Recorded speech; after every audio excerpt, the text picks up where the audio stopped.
সাবেক সংসদ সদস্য কণ্ঠশিল্পী মমতাজ বেগমকে 2 মামলায় গ্রেপ্তার দেখানো হয়েছে। এর মধ্যে কাপড় ব্যবসায়ী মনিরুজ্জামান হত্যা ও যুবক ফরহাদ হোসেন হত্যা চেষ্টা মামলা রয়েছে।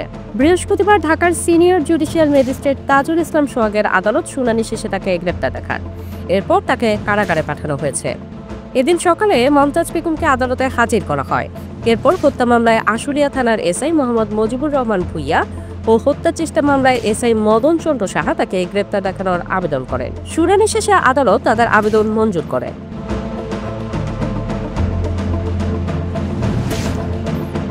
মামলার সূত্রে জানা গেছে, বৈষম্য বিরোধী ছাত্র আন্দোলন চলাকালীন আশুলিয়া থানাধীন এলাকায় গত বছরের 5ই আগস্ট কাপড় ব্যবসায়ী মনিরুজ্জামান গুলিবিদ্ধ হয়ে মারা যান। এ ঘটনায় গত 6ই জুন নিহতের স্ত্রী সাজেদা পারভিন বাদী হয়ে আশুলিয়া থানায় মামলা করেন। অন্যদিকে একই এলাকায় আন্দোলনে অংশ নিয়ে ফরহাদ হোসেন নামে এক যুবক গুলিবিদ্ধ হয়ে গুরুতর আহত হন। পরবর্তীতে তিনি সিএইচএম এ চিকিৎসা নেন। এ ঘটনায় গত বছরের 29 সেপ্টেম্বর ভুক্তভোগী নিজে বাদী হয়ে আশুলিয়া থানায় হত্যা চেষ্টা মামলা করেন।